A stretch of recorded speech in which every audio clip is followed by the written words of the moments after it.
ওনার ঘটনা এর আগেও আমরা বেশ কয়েকটি প্রচার করেছি। ওনার নাম M.A. হোসেন।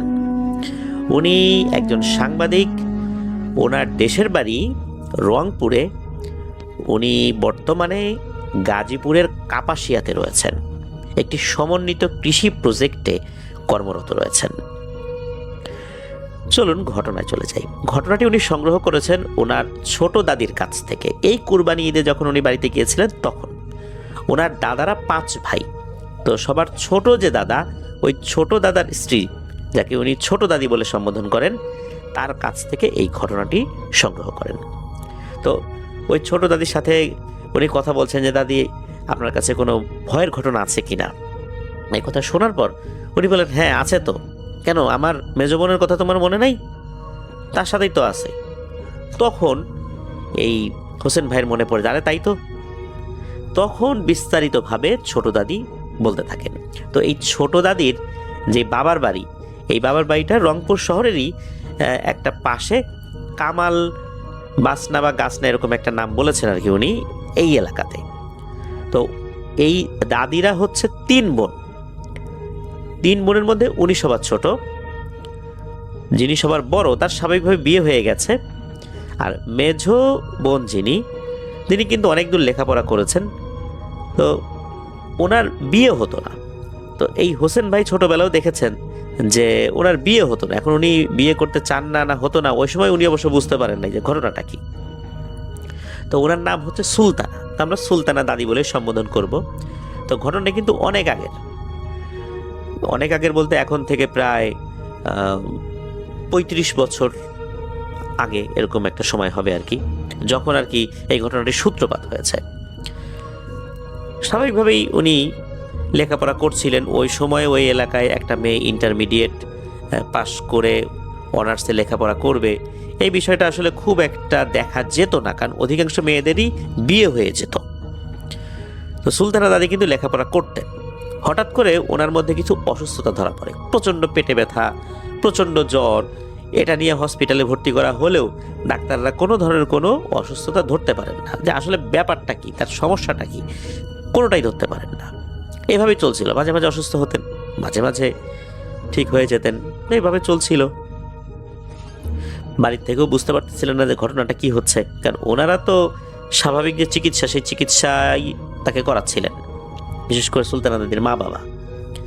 আর এই যে সুলতানা দাদির যিনি ছোট বোন, অর্থাৎ এই যে ছোট দাদি, উনি কিন্তু তখনও বিয়ের বয়সে পৌঁছান নাই, তখন উনি বেশ ছোট।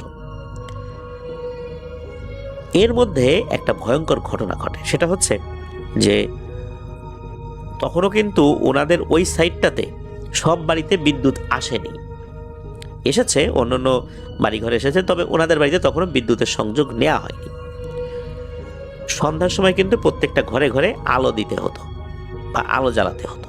এটা কিন্তু একটা নিয়ম আছে আমাদের বাংলাদেশে, গ্রাম অঞ্চলে কিন্তু এটা আমরা দেখতে পাই। এবং এখনও আমরা শহর এলাকায় সন্ধ্যার পর কিন্তু ঘরের আলো আমরা জ্বালিয়ে দিই।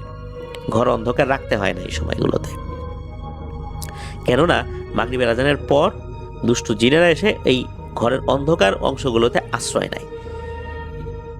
এই কারণে আমরা কিন্তু ঘরের আলোগুলো জ্বালিয়ে দিই সন্ধ্যার সময় বা সন্ধ্যার পরে।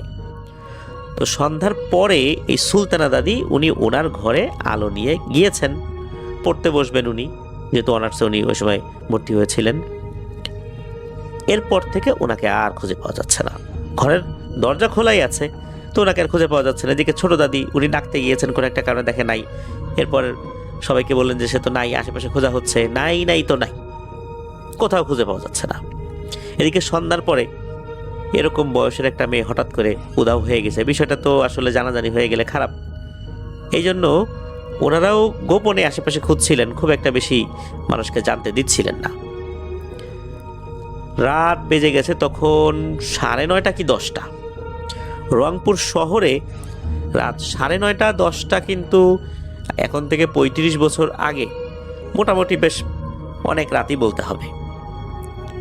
এখন তো অনেক মানুষ ঘোরাফেরা করে, এখন রাত 12টা 1টাও তো ওরকম রাত মনে হয় না, কিন্তু এখন থেকে 35 বছরেরও আগে যেই সময়টা, এই সময়টা চিন্তা করলে কিন্তু তখন এই সময় রাস্তাঘাটের লোকজন খুবই কম থাকতো। আর তখন রংপুর শহর দিয়ে যে রিক্সাগুলো চলতো, সবই ছিল প্যাডেল চালিত রিক্সা, অর্থাৎ পা চালিত রিক্সা। এখন না হয় হালে এসেছে অটো রিক্সা, ব্যাগের ছাতার মতো গজিয়ে উঠেছে এই অটো রিক্সাগুলো। চতুর্দিকে এখন এই রিক্সাগুলো আমরা দেখি, এখন কিন্তু পায়ে চালিত রিক্সাগুলো দেখা পাওয়াটাই অনেকটা মুশকিল হয়ে যাচ্ছে আমাদের জন্য। আর তখন তো সবই পা চালিত রিক্সা। সন্ধ্যার নামার সাথে সাথে বা সন্ধ্যার পরপরই এই রিক্সাগুলোতে কিন্তু হারিকেন লাগাতে হতো নিচে। এটা কিন্তু নিয়ম ছিল যে হারিকেন লাগানো ছাড়া রিক্সাগুলো চলতে পারবে না। কারণ হচ্ছে রাস্তার পাশে ল্যাম্পপোস্ট খুব একটা দেখা যেত না ওই সময়, অনেক ল্যাম্পপোস্টের আলো খুব কম ছিল, তারপর লাইট ফিউজ হয়ে থাকতো, লাইট ভাঙা থাকতো। অন্ধকারে যদি রিক্সা আসতে থাকে তাহলে কিন্তু মানুষজনের উপরে রিক্সা উঠে যেতে পারে, দুর্ঘটনা হতে পারে। এই জন্য কিন্তু রিক্সায় আলো জ্বালানোর ব্যবস্থা থাকতো, অর্থাৎ একটা হারিকেন নিচে ধরিয়ে রাখতে হতো। এমনই একজন ব্যক্তি, উনি রাত 9:30 কি 10টার দিকে বাড়িতে ফিরছিলেন। ওনার রিক্সার আলোটা বেশ বড় করেই জ্বালানো ছিল, কারণ উনি যেই পথ দিয়ে আসছেন ওই পথে একটা শ্মশান রয়েছে। এটা মহিগঞ্জ শ্মশান বলা হয় রংপুরে আর কি। বলা হয় যে মুক্তিযুদ্ধ ভিত্তিক একটি চলচ্চিত্র ওরা 11 জন, এই ওরা 11 জন সিনেমার একটা অংশ কিন্তু এই শ্মশানকে কেন্দ্র করে হয়েছিল। তো ওই শ্মশানের কাছে উনি গিয়েছেন। ওইখানে তো লোকজন খুব একটা নাই, একটা ভৌতিক জায়গা, শ্মশানটা কিন্তু এখনও আছে। উনি ওখানে গিয়েছেন, যাওয়ার পর ওনার জল বিয়োগ করার প্রয়োজন হয়। তো উনি রিক্সাটা রাস্তার পাশে রেখে একটা জায়গায় বসেছেন জল বিয়োগ করার জন্য। হঠাৎ করে ওনার চোখ যায় সামনের দিকে, উনি দেখেন গুটিসুটি হয়ে একটা নারী অবয়ব শুয়ে আছে। উনি চিন্তা করেন কী ব্যাপার, রাতের বেলায় এখানে এটা কে শুয়ে আছে? যেহেতু এটা শ্মশান, উনি চিন্তা করলেন আবার কোনো ভূত প্রেত কিনা, কিন্তু না তো ভূত প্রেত বলেও তো মনে হচ্ছে না। তখন ওনার সন্দেহ লাগে। উনি তখন আস্তে আস্তে ওই জায়গাটাতে যান। যখন কাছে গিয়েছেন এবং চেহারা দেখার চেষ্টা করছেন, দেখেন আরে এ তো সুলতানা। আরে সুলতানা দাদির বাবাকে উনি খুব ভালো করে চিনতেন। উনি তো তখন ওখান থেকে চিৎকার চেঁচামেচি শুরু করছে যে এই আশেপাশে কে আসো, আসো আসো। ওইখানে বাড়িঘর যে ছিল না তা কিন্তু না, ছিল একটু দূরে দূরে ছিল। তো উনি অনেক জোরে চিৎকার করছিলেন। একটা পর্যায়ে কিছু লোকজন শোনে, তারা টর্চ লাইট হাতে নিয়ে বাইরে বের হয়ে আসে, বলে যে কে কোথা থেকে ডাকে। তখন উনি বলছে এই আমি, এই যে রিক্সা দেখো, রিক্সার আলো জ্বলতেছে, এদিকে আসো, এদিকে আসো, তাড়াতাড়ি তাড়াতাড়ি আসো, এখানে একজনকে পাওয়া গেছে। ওনারাও তাড়াতাড়ি আসেন, এসে দেখেন যে আসলেই তো এ তো সুলতানা।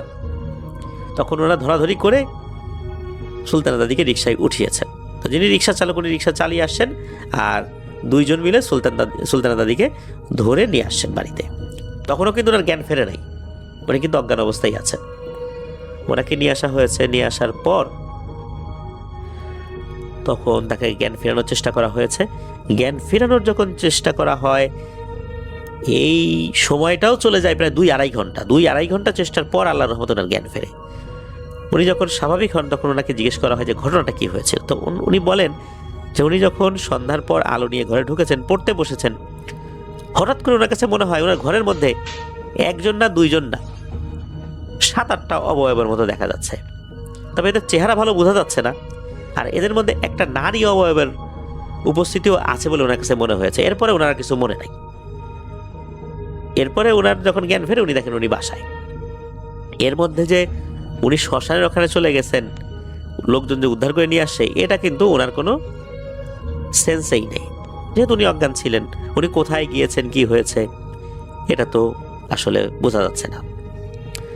এই ঘটনার পর পরিবারের লোকজন টনক নড়ে যে বিষয়টা তো স্বাভাবিক না রে, এতদিন তো একরকমভাবে ভাবছি, এখন তো বোঝা যাচ্ছে অন্যরকম।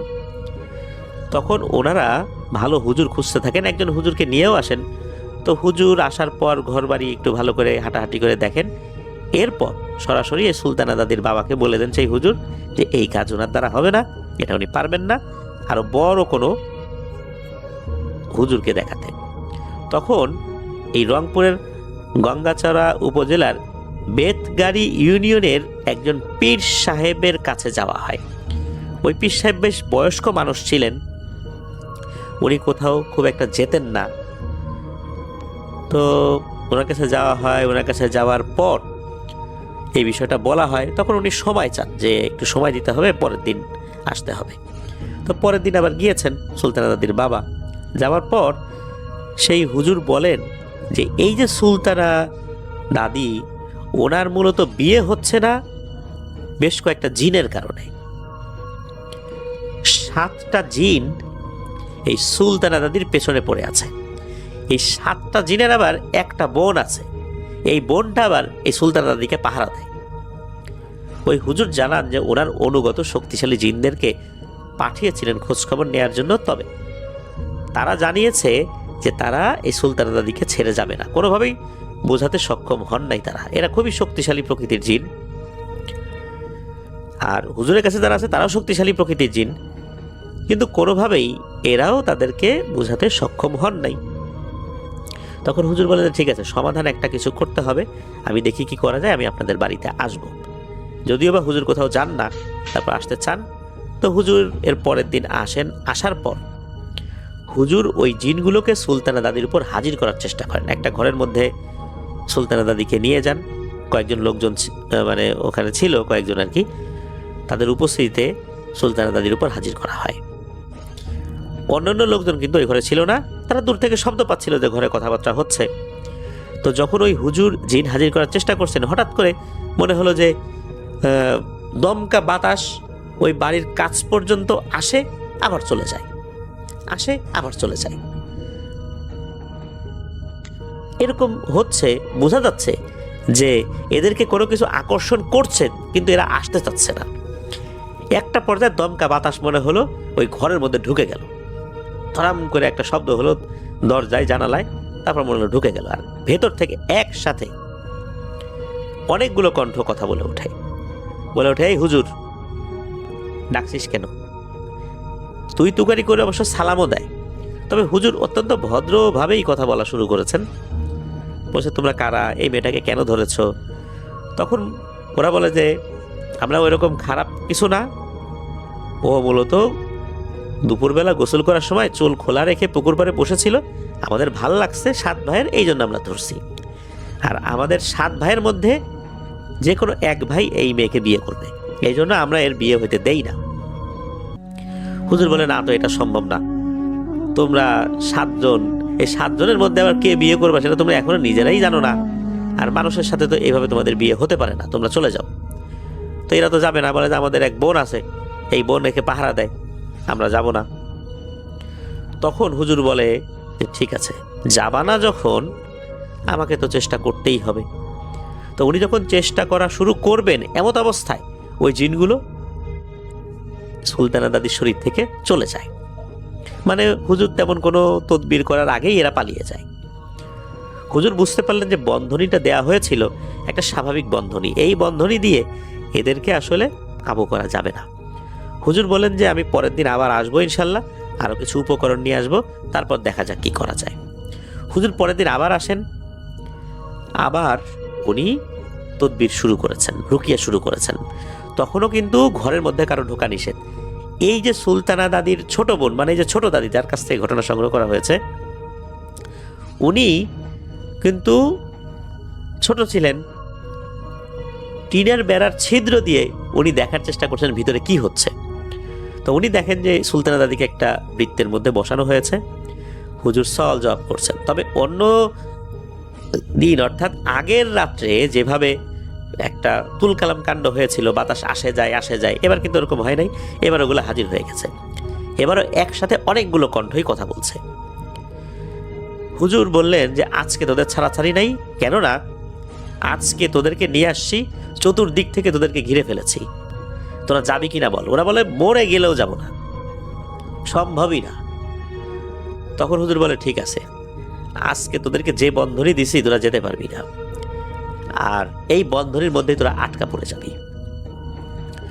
ওরা তখন একটা অদ্ভুত কথা বলে, ওরা বলে হুজুর, অন্য জিনেরা কিন্তু যাওয়ার সময় বলে যায় যে কাজটা ভালো করলি না রে, দেখে নেব। আমরা এটা বলবো না, আমরা এখনই তোকে দেখব, তোর কত শক্তি আছে তুই প্রয়োগ কর, আমরাও আমাদের শক্তি প্রয়োগ করব, হয় বাঁচবো না হয় মরবো, কিন্তু শক্তি এখনই প্রয়োগ করব। হুজুর এই কথা শুনে অবাক হন যে আসলে এদের সাহস আছে বলতে হবে। হুজুর ওনার মতো করে শক্তিশালী রুকিয়াগুলা করা শুরু করেছেন। এদিকে সুলতানা দাদির শরীরের মধ্যে বেশ ভয়ঙ্কর রকমের অস্বস্তি, নড়াচড়া, গোংরানি ভাব শুরু হয়।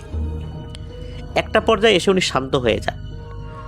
তখন হুজুর জানান যে এই 7টা জিনের মধ্যে 3টা জিনকে বন্দি করা সম্ভব হয়েছে।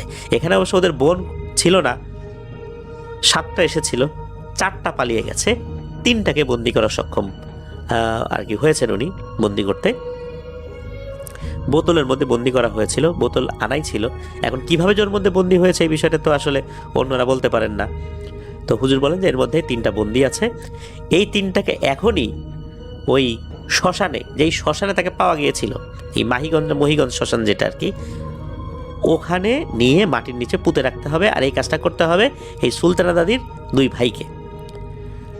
সুলতানা দাদির 2 ভাইকে পাঠিয়ে দেওয়া হয় ওই তৎক্ষণাৎ, এবং বলে দেওয়া হয় তোমরা কিন্তু পেছন দিকে তাকাবা না। কিছু লোক তাদের সাথে যায়, শ্মশানের কাছাকাছি পর্যন্ত যায়, এরপর ওনারা যান, ওনারা একটা জায়গায় ওই বোতলটা পুঁতে রেখে চলে আসেন। হুজুর ধারণা করেছিলেন যে ভয়ে হয়তো বা 4টা আর আসবে না, কিন্তু তা কিন্তু হলো না। হুজুর তো চলে গেলেন, কয়েকদিন পর থেকে সমস্যা সেম সমস্যা বলতে হঠাৎ করে সুলতানা দাদি নাই, 1 দিনের জন্য নাই, 2 দিনের জন্য নাই।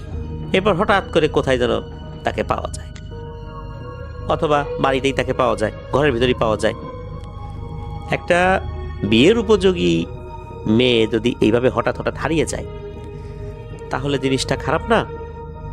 তার তো বিয়ে শাদী হতেও সমস্যা, পাত্রপক্ষ দেখতে আসলে এই বিষয়গুলো শুনলে তো ভালো মনে করবে না।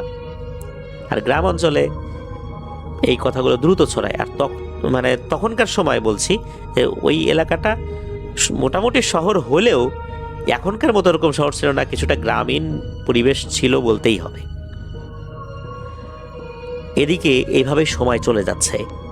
আর যে সুলতানা দাদির ছোট বোন, যে আমাদের ছোট দাদি, যার কাছ থেকে ঘটনা শুনেছেন হোসেন ভাই, ওনারও কিন্তু বিয়ের বয়স হয়ে যাচ্ছে। এখন মেজ দাদির বিয়ে হয় না, তাহলে এই ছোট জনের কিভাবে বিয়ে হবে? একটা নিয়ম তো আছে, একজনকে রেখে আরেকজনের বিয়ে দিলে কিন্তু যাকে রেখে বিয়ে দেওয়া হলো তার বিয়ে হতে কিন্তু খুব অসুবিধা হয়। ওনাদের সবার বড় জনের স্বাভাবিকভাবে বিয়ে হয়ে গেছিল, তার আর কোনো সমস্যা হয়নি। এদিকে এরকম সমস্যা যেহেতু চলছে, অনেক খোঁজাখুঁজি হয়েছে। কেরামতিয়া নামক একটা জায়গা রয়েছে, ওই কেরামতিয়া মসজিদের একজন বয়স্ক ইমামের সাথে দেখা করেন এই সুলতানা দাদির বাবা। দেখা করে সব ঘটনা খুলে বলেন। ইমাম সাহেব বলেন, আচ্ছা ঠিক আছে, আমি দেখি এই বিষয়ে তথ্য নেই, কতটুকু কি করা যায় আমি দেখি। পরের দিন যেতে বলেছিলেন, পরের দিন যাওয়ার পর তখন ওই হুজুর বলেছিলেন যে এই সমস্যার সমাধানের যোগ্য আর নাই, এটা অযোগ্য হয়ে গেছে। কেননা ওই যে যিনি ট্রিটমেন্ট করার জন্য এসেছিলেন, উনি 7টাকে বন্দি করতে পারেন নাই। 7টাকে যদি বন্দি করতেন, ওই তাদের এক বোন কিছুই করতে পারত না। কিন্তু এমন হয়েছে বড় একটা অংশই বাইরে রয়ে গেছে। আর এরা খুবই ক্ষিপ্ত। এরা বলেছে যে তাদের 3 ভাইকে বন্দি করা হয়েছে, তারা তো খুব অপমানিত বোধ করেছে এবং খুবই নির্যাতন করে, খুবই কষ্ট দিয়ে তাদের 3 ভাইকে বন্দি করা হয়েছে। তাদের সাথে আরও নেগোসিয়েশন বা আলোচনা করা যেত। জিনেদের একটা স্বভাবই হচ্ছে যে তারা সহজে বশ মানবে না, সবসময় না করবে। কিন্তু ওই হুজুর কিন্তু হয়তো বা আরও চেষ্টা করতে পারতেন, এমনটাই বলেছিলেন ওই কেরামতিয়া মসজিদের ইমাম সাহেব। হুজুর ওই জিনেদের সাথে একটা আলোচনা করেছিলেন, সেটা হচ্ছে তোমরা চলে যাও, তোমাদের 3 ভাইকে আমি সন্ধান করে মুক্ত করে দেবার ব্যবস্থা করছি। তখন তারা কিছুটা নাকি রাজিও হয়েছিল। এরপর ওই কেরামতিয়া মসজিদের ইমাম সাহেব উনি এই সুলতানা দাদির 2 ভাইকে বলে যে তোমরা ওই শ্মশানের ওখানে যাও, তো গিয়ে ওই বোতল 3টা উদ্ধার করে নিয়ে আসো। তো ওনারা ওখানে গেছেন, কোথায় যে ওনারা গাড়ছেন এটা তাদের কিন্তু মনে ছিল। ওখানে গিয়ে তন্ন তন্ন করে খুঁজেছেন, মাটি কুপিয়েছেন, কোথাও ওই বোতল ওনারা পাননি। অবাক কাণ্ড, বোতল কোথায় গেল? হুজুর তখন ওই 4 জন জিনের সাথে নাকি যোগাযোগ করেছেন। ওই 4 জন জিন বলেছেন যে এই বোতলগুলো যে কোথায় গেল, কি হইল, কোথায় হারিয়ে গেল, এটা তারা নিজেরাও বলতে পারে না। তারাও নাকি অনেক খুঁজেছে যে কে নিয়ে গেল, কিন্তু কেউ বলতে পারে না। জিনেদের কাছে অনেক ইনফরমেশন থাকে, তথ্য থাকে, কিন্তু তারাও বলতে পারেনি যে এই 3টা বোতল কিভাবে গায়েব হয়ে গেল, তাদের 3 ভাই কোথায় গিয়েছে, কোনোভাবেই তারা তাদের 3 ভাইয়ের সাথে কমিউনিকেশন করতে পারে নাই। ওই 4টা জিন ধারণা করে যে কোনোভাবে কোনো এক তান্ত্রিকের খপ্পরে পড়ে গেছে এই 3টা জিন, এদেরকে বন্দি করে নিয়ে গেছে, এমন মায়াজালে বন্দি করে রেখেছে যে ওই 3টা জিন কোনোভাবেই তার গোত্রের সাথে যোগাযোগ করতে পারছে না। হুজুর খুব আশাহত হন, একটা সমাধানের পথ বের করলেও শেষ পর্যন্ত তার হলো না।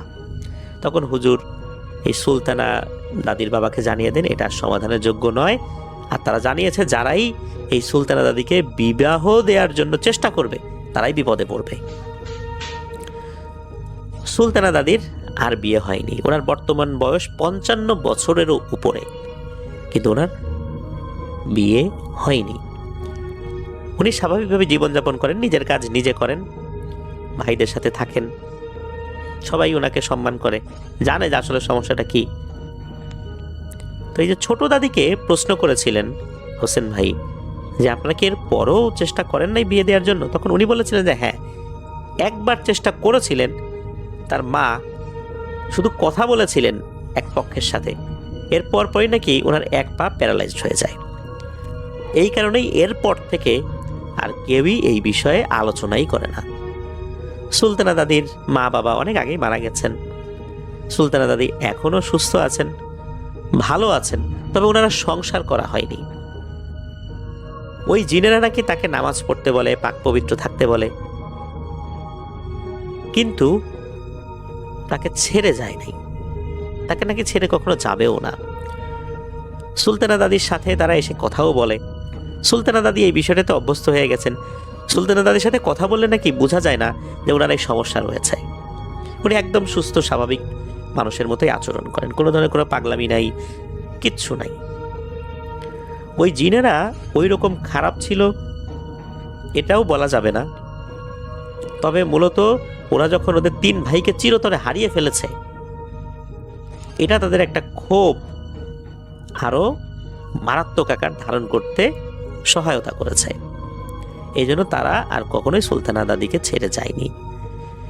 আসলে কি হয়েছিল, ওই 3টা বোতলের কি হয়েছিল, ওই 3টা জিনের কি হয়েছে, এটা কিন্তু জানা যায়নি। আরও একটা সমস্যা হলো কি, যে এই যে যেই হুজুর যিনি এই তদবিরটা করেছিলেন, 3টা জিনকে বন্দি করেছিলেন, ওখান থেকে চলে যাওয়ার কয়েকদিনের মধ্যেই নাকি উনি মারা যান। যদিও বা ওনার অনেক বয়স হয়েছিল, বয়সের কারণেই মারা যান নাকি অন্য কোনো কারণে মারা যান এই বিষয়টা বলা মুশকিল। যেহেতু বয়সের কারণে উনি এক জায়গা থেকে আরেক জায়গা চলাচল করতেও খুব কষ্ট পেতেন, হতে পারে ওই কারণেই মারা গেছে।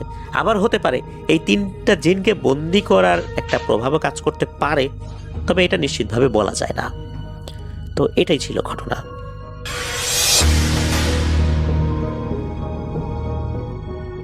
তা আমি চলে যাব রিপনের ঘটনায়। এই ঘটনাটি ঘটেছিল রিপনের মামার এক বন্ধুর সাথে, যার নাম হচ্ছে ক্লাস। তিনি হচ্ছেন জার্মান অরিজিন একজন মানুষ। তিনিও কলোরাডোর সেই অঞ্চলে বসবাস করতেন যেখানে রিপনের মামা বসবাস করতেন, এবং দে ওয়ার গুড ফ্রেন্ডস। তাদের মধ্যে ভালো বন্ধুত্ব ছিল, তাদের ইউনিভার্সিটি লাইফ থেকে বন্ধুত্ব। তো এই ঘটনাটা 90s-এর একটি ঘটনা। তো ক্লজের বেশ এইসব ব্যাপারে, মানে এই অধিভৌতিক ব্যাপারে খুব ইন্টারেস্ট ছিল, যেটা রিপনের মামার খুব একটা ছিল না। রিপনের মামা খুব বেশি ইন্টারেস্ট ফিল করতেন না, বাট ক্লজের বেশ ইন্টারেস্ট ছিল। তো দেখা যেত তাদের মধ্যে যখনই আড্ডা হতো, বিভিন্ন রকমের তারা পার্টি করতো বা গল্পগুজব করতো বা বারবিকিউ পার্টি হতো তাদের, তখনই ঘুরে ফিরে ক্লজ এই গল্পগুলো বা এই ঘটনাগুলো নিয়ে আসতো সামনে। বিভিন্ন তাদের, এমনকি তার ছোটোবেলায় জার্মানির অনেক ঘটনা শেয়ার করতো। তো রিপনের মামা খুব বেশি ইন্টারেস্ট ফিল করতো না, বা তার যে একজন বন্ধু ছিল তারাও সবাই যে ইন্টারেস্ট ফিল করতো তারা না, কয়েকজন শুনতো ক্লজের ঘটনা। তো একবার তারা রিপনের মামা আর ক্লজ দুইজনে বসে আছে তাদের বাসার পেছনে। তাদের বাসায় একটা বারবিকিউ অ্যারেঞ্জমেন্ট হয়েছিল, আর তারা কয়েকজন ফ্রেন্ড ছিল সেখানে। তো সেই তাদের মধ্যে যে পার্টি সেটা শেষ হয়ে গেল, মানে গল্প গুজব আড্ডা বেশ লম্বা সময় ধরে। তো দেখা গেল সবাই চলে গেছে, ওখানে বসে আছে শুধু রিপনের মামা আর ক্লজ দুইজন বসে আছে, আর এটা হচ্ছে রিপনের মামার বাসায়। তো বেশ কিছুক্ষণ তারা বসে বারান্দায়, মানে পেছনের ব্যাকইয়ার্ডে বসে খাওয়া দাওয়া তো করছে তারা, সোডা হাতে সোডা খাচ্ছে আর গল্প করতেছে। হঠাৎ করে ক্লজ বলল যে আমি কিছু একটা শব্দ পাচ্ছি। তো রিপনের মামার বাসাটা এরকম ছিল যে বাসার পিছনে বড় ফেন্স দেয়া, মানে বেশ বেশ বড় একটা ব্যাকইয়ার্ড, অ্যান্ড ব্যাকইয়ার্ডের এক কর্নারে তার হচ্ছে সুইমিং পুল, আর তার এই পাশে ফেন্সিং করা, আর ফেন্সের ওই পাশে হচ্ছে বড় বড় গাছ, অনেক বড় গাছ। তো একটা শব্দ হয়েছে, সেটা ক্লজ বলতেছে। রিপনের মামা বললো কোথায়, আমি তো কোনো শব্দ পাইনি। বলে হ্যাঁ, মানে একটা উইয়ার্ড শব্দ হয়েছে তোর এখানে, and I think there something moving around there, কিছু একটা মুভ করতেছে। তো রিপনের মামা বললো যে well I don't know, can be coyotes. ওখানে কায়োডি নামে এক ধরনের প্রাণী থাকে, দেখতে অনেকটা শিয়ালের মতো, আর এগুলো আসে ছোটোখাটো, এগুলো আসলে সব সময় সবাইকে ডিস্টার্ব করে না, বাট অনেক সময় করে। অনেক দেখা যাচ্ছে খাবারের কোনো অংশ ফেলে রাখলে দেখা যায় কেউ বারবিকিউ করে কিছু ফেলে দিছে আশেপাশে, সেগুলো খেয়ে যায়, বা খাবার দাবার রেখে যদি মানুষ এদিকে আসে সেগুলো খায়। আবার অনেক সময় কুকুর পেলে কুকুরকে আক্রমণ করে, কুকুরকে ধরে নিয়ে খেয়ে ফেলে এরা, কুকুর বিড়াল পেটকে। তো রিপনের মামার কোনো পেট ছিল না, তো তিনি বললেন কুড বি কায়োডিস, তাদের এলাকায় কিন্তু কায়োডিস আছে। তো তখন ক্লজ বলতেছে no, it's not coyote, it's different, I just felt it, it's really different. তো তখন রিপনের মা বলতেছে আরে ধুর, তুই সবসময় উল্টা পাল্টা কথা বলিস, এগুলো কি আজ এরা, মানে তুই এখানে একটা সুর তোলার চেষ্টা করছিস যে এখানে সুপার ন্যাচারাল কিছু না।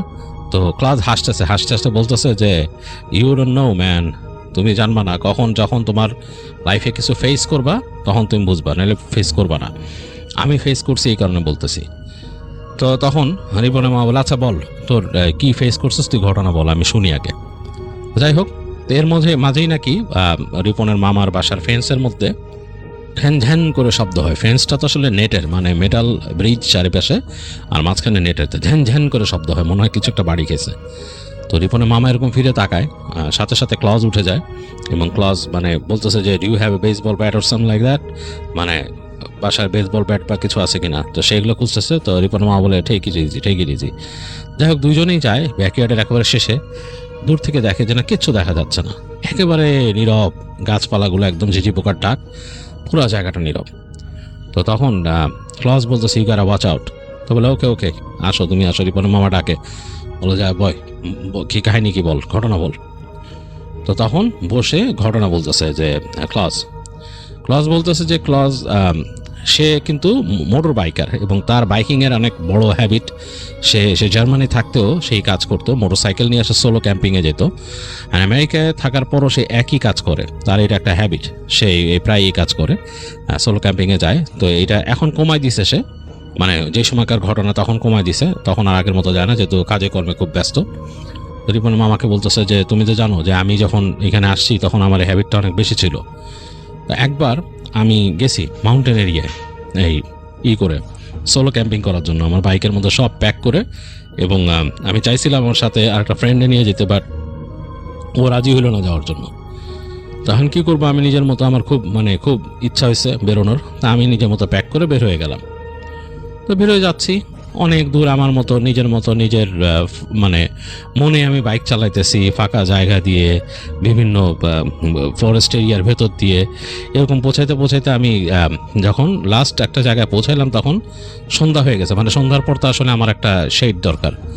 তো সন্ধ্যার কাছে আমি একটা গ্যাস স্টেশন পাইলাম, মানে পেট্রোল পাম্প আর কি, যেটা অনেক পুরোনো আমলের, বেশ হয়ে গেছে, বেশ পুরোনো, এবং কাঠের তৈরি, এটার ভিতরে যে সি স্টোর যেখানে জিনিসপত্র বিক্রি হয়, এটা কাঠের, আর কাঠ দিয়ে উডেন বডি পুরা, এটা ক্যাবিনের মতো।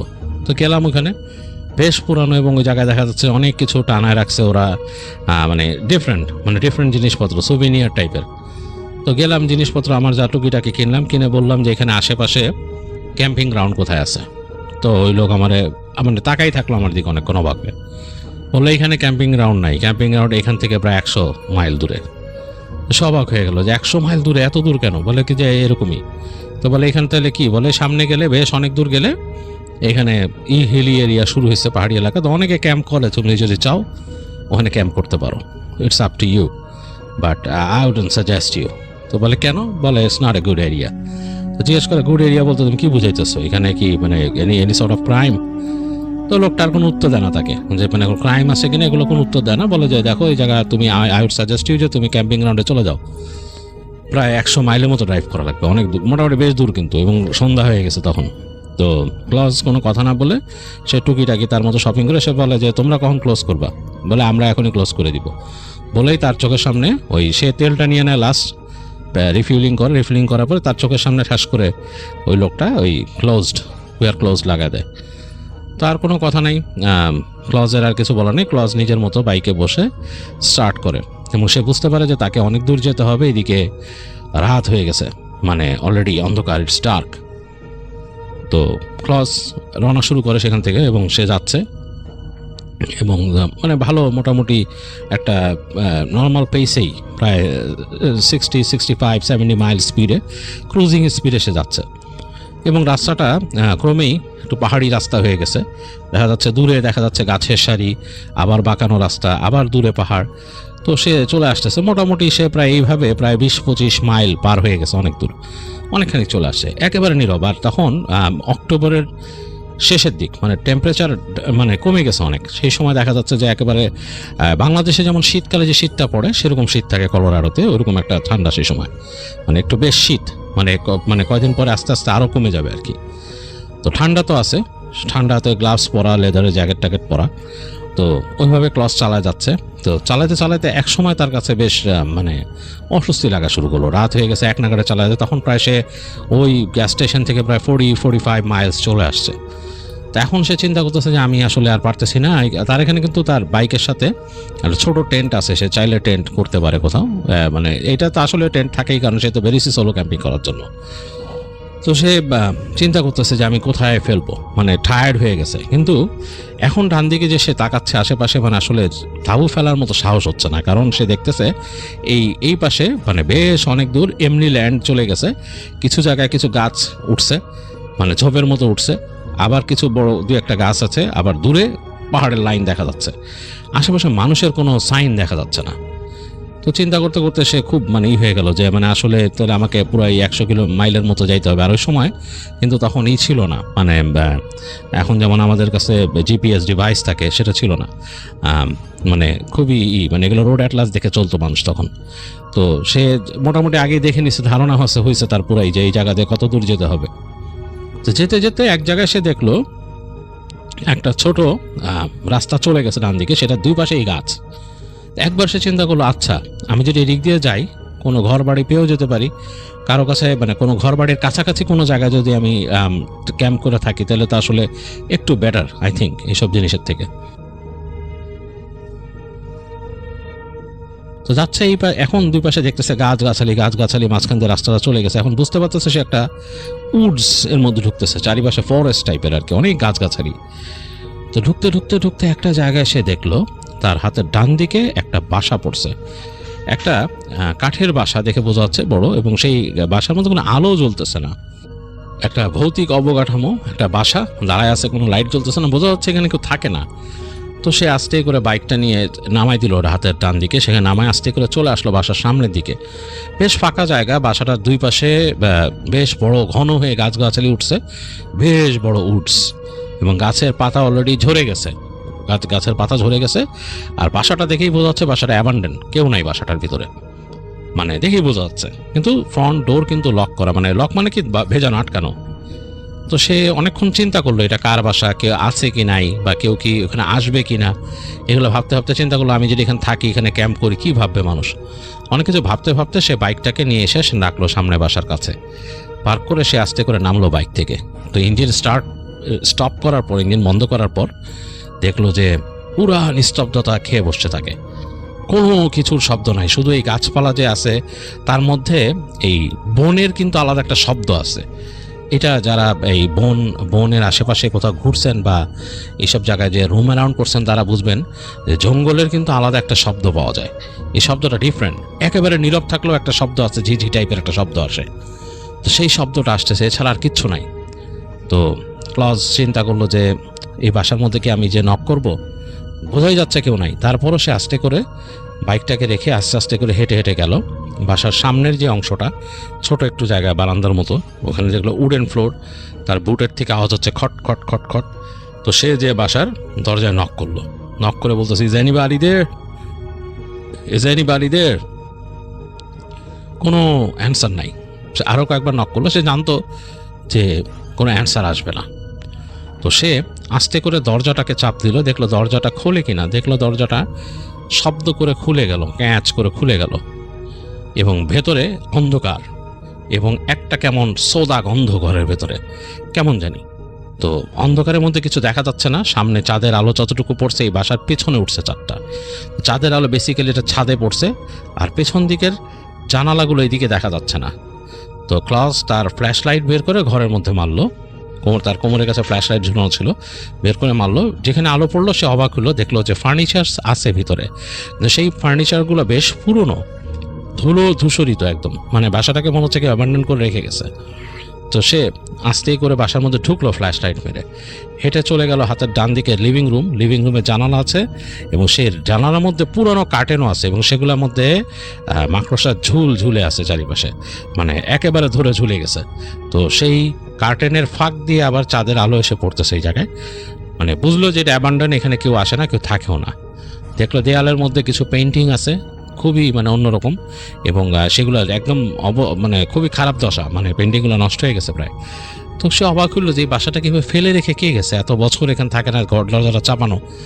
কোনো চিন্তা না করে সে আস্তেই করে বেরোলো, বের হয়ে সে এই পাশের রুমগুলো দেখলো, যেখানে দেখলো যে আবার কিছু ফার্নিচার ভাঙাচোরা কেমনে পড়ে আছে, ওগুলো কোনো আগামাথা নেই।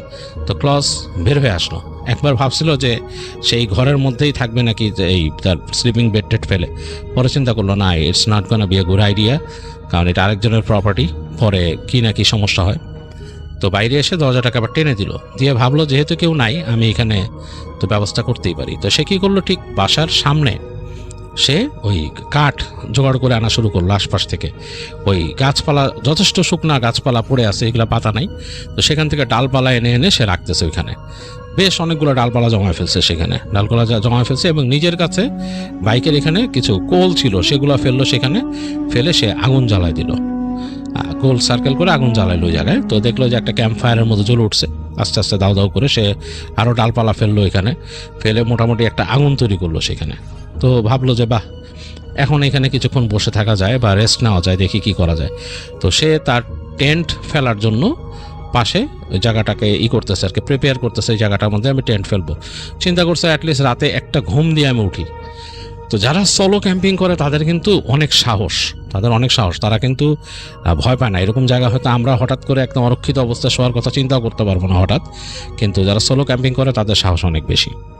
যদিও ক্লজের কাছেও এখানে অন্যরকম লাগতেছিল, যেহেতু বিকজ অফ সে এমন একটা জায়গা আসছে, এটা কোনো ক্যাম্পিং গ্রাউন্ড না। ক্যাম্পিং গ্রাউন্ডের একটা অ্যাটলিস্ট তারা এনশিওর করে সিকিউরিটিটা, যে এখানে ওই জায়গাটা ক্যাম্প করার জন্যই বানানো হয়েছে, বাট এটা কিন্তু একটা আননোন একটা প্লেস, আর একটা আননোন অ্যাবান্ডন বাসার সামনে। তো যাই হোক, তারপরও সে মোটামুটি প্রিপেয়ার করে সে তার টেন্ট ওইখানে ফেললো। টেন্ট ফেলে সে মোটামুটি মনে করলো যে আচ্ছা এখন টেন্টে ঢোকা যায়। আগুনটা ততক্ষণে অনেকটা নিভু হয়ে আসছে, আরও ডালপালা ফেলা লাগতো। তো সে এখন আর এনার্জি নাই, খুব টায়ার্ড হয়ে গেছে আসলে। তখন ক্লজের এত টায়ার্ড হয়ে গেছে ক্লজ, যে সে আর মানে থাকতে পারতেছে না, মনে হচ্ছে পড়ে যাই। নাহলে তো সে 50 মাইল ড্রাইভ করে চলে যেত বাইক। তো এর মধ্যে সে দেখতেছে যে তার সেই ক্যাম্পিংয়ের আগুনও নিভু হয়ে গেছে, কমে আসছে, একদম সামান্য চলতেছে। তো চিন্তা করলো যে আমি ঢুকে শুয়ে পড়ি আমার তাঁবুতে। তো যাই হোক, সে আস্তে করে তার তাঁবুতে ঢুকে সে স্লিপিং ব্যাগের মধ্যে ঢুকে যায়। বেশ ঠান্ডা স্লিপিং, আগুনের হিটটা যেহেতু নিভে গেছে তারপরও হালকা হিট আসতেছে তাঁবুর দিকে। তো স্লিপিং ব্যাগে ঢুকে সে শুয়ে পড়ল, এবং শোয়ার সাথে সাথেই সে ঘুমায় গেছে, তার আসলে আর হুঁশ নাই। তো কতক্ষণ ঘুমাইছে সে বলতে পারে না। হঠাৎ করে তার ঘুম ভাঙলো একটা শব্দে, কেমন যেন একটা শব্দ শুনছে সে, খুব উইয়ার্ড টাইপের শব্দ, মনে হলো কিছু একটা ডাকছে, বন্য প্রাণীর মতো এরকম খুব জোরে ডাকছে। তো সে মানে চিন্তা করলো, মানে ঘুম থেকে হঠাৎ করে উঠে বসে শব্দ শুনে, চিন্তা কিসের শব্দ। তো সে তার টেন্টের এই পাশ থেকে সে বুঝতেছে যে তার আগুনটা এখনো আছে এখানে, এবং আগুনটা নিভু সে বুঝতেছে কমে গেছে, বাট আগুনটা এখনো আছে। তো সে চুপচাপ বসে আছে কয়েক সেকেন্ড, যে ঘটনাটা কি শুনলো এটা। তো আবার কিছুক্ষণ পরে শব্দ শুনলো, কেমন জানি একটা ভয়ঙ্কর শব্দ। তো একবার সে গেস করার চেষ্টা করলো এটা কি কোনো মানে বন্য শুকর টাইপের কিছু ডাকতেছে, অনেকটা সেরকমই লাগছে শব্দটা শুনে। তো এগুলো চিন্তা করতে করতে সে আস্তে করে তার টেন্টের বাইরে ওই খুলে, তার জিপার খুলে আস্তে করে বেরিয়েছে টেন্টের বাইরে। বের হয়ে দেখতেছে বাইরে সেই তার যে আগুন যে ছিল ওটা একদম নিভু নিভু হয়ে গেছে, জাস্ট একটু একটু উঠতেছে। আর আশেপাশের পরিবেশ আগের মতোই, তেমন কোনো অবস্থা নেই, মানে আগে যা দেখছে যেরকম সেরকমই আছে, আর কিছু নাই আশেপাশে। তো ক্লজ চিন্তা করতেছে কি হলো, সে মানে চিন্তা করতেছে, হঠাৎ করে সে শব্দ পেল তার ওই যে ঘরের পাশ থেকে এক পাশ থেকে মনে হলো ভয়ঙ্কর শব্দ করে কিছু একটা ডাকলো। তো কেঁপে উঠছে ক্লজ, কেঁপে উঠে সে দৌড় দিয়ে মানে লাফ দিয়ে বের হয়ে গেছে টেন্টের বাইরে। বের হয়ে দৌড় দিয়ে সে তার বাইকের কাছে গেছে, তার বাইকের মধ্যে তার বড় ছুরি আছে এরকম নাইফ, সেটা সে দৌড় দিয়ে যে সে নাইফটা হাতে নিছে, নিয়ে সে তাকাচ্ছে ডানে বামে যে কি ব্যাপার, কি শব্দ করলো, এমন ভয়ঙ্করভাবে কিছু ডাকছে, মানে তার কলিজা উড়ে গেছে, সে চিন্তা করতে পারতেছে না। তো সে ডানে বামে তাকাচ্ছে, দেখে কিচ্ছু নাই, এরকম একটা অবস্থা। তো ভয় পাইছে ক্লজ, আসলে ভয় পাইছে। তারপর দেখলো সে ঘরের পেছন দিক থেকে ডাক আসতেছে এরকম, এবং কেমন জানি একটা শব্দ, এবং ঘুরে ঘুরে আবার এই পাশে আসতেছে। তো ক্লজ আস্তে করে ছুরিটা হাতে আগুনটাকে সামনে রেখে পেছন দিকটা মানে পেছনে দিয়ে রাস্তার দিকে দিয়ে আস্তে আস্তে করে পিছায় আসছে। পিছায় এসে সে বাসাটার দিকে তাকাইতেছে এই দিক থেকে, যে মানে কোনো কিছু দেখা যায় কিনা, বাসার এদিকে কি ডাকতেছে, বাসার পেছন থেকে শব্দটা আসছে এরকম, মানে কেমন জানি একটা শব্দ, ভয়ঙ্কর একটা ডাক, এইরকম ডাক সে শুনে নাই। তারপরে সে যখন নাকি একেবারে এই পাশে এসে দাঁড়াইছে, মানে তার বাসাটার দরজার কাছে, হঠাৎ করে সে দেখলো তার বাইকটা মনে হলো কেউ লাথি দিয়ে, মানে এত পায়ের জোরে লাথি, বাইকটা মনে ছিটকে গেল, 3 ফিট দূরে তার বাইকটা ছিটকে যেয়ে পড়লো প্রচণ্ড একটা শব্দে। মানে ক্লজ লাফ দিয়ে উঠছে, লাফ দিয়ে সরে গেছে, দেখে তার বাইক এসে ঠাস করে মানে 2-3 ফিট দূরে যেভাবে পড়ছে, এত ভারী বাইকটা, ভালো ওজন আছে বাইকটার, এটা প্রায় 1000 সিসির একটা মোটরসাইকেল, হিম করে এখানে পড়ছে। তো ক্লজের একেবারে আত্মা উড়ে গেছে যে একটা বাইক এভাবে উড়ায় ফেললে এটা কি, প্রচণ্ড শব্দ। মানে ক্লজ ভয় পাইছে, মারাত্মক ভয় পেয়েছে। সে ভয় পেয়ে সে ওখান থেকে কি করবে চিন্তা করতেছে। তো সে আস্তে আস্তে বাইকটার কাছে গেছে, কারণ বাইকটা তো তার সম্বল, এটা নিয়ে তাকে নড়তে হবে, করতে হবে।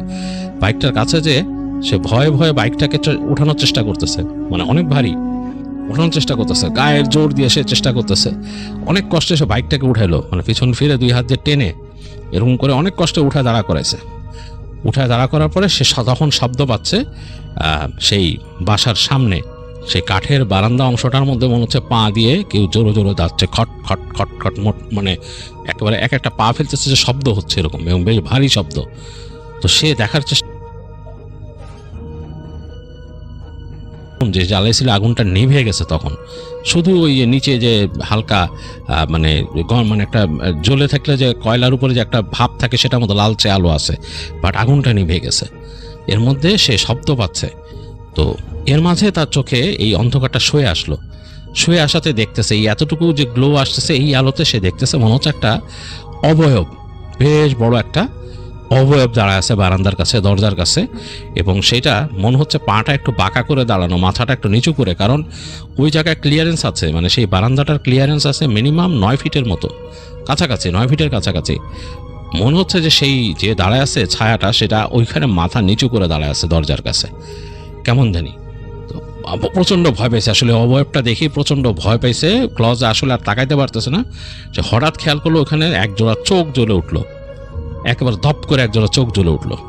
ক্লজ ভয়ের চোটে লাফ দিয়ে বাইকের মধ্যে উঠে সে স্টার্ট দিল, এবং বাইকটা 2 বার কাশি দিয়ে স্টার্ট হইলো।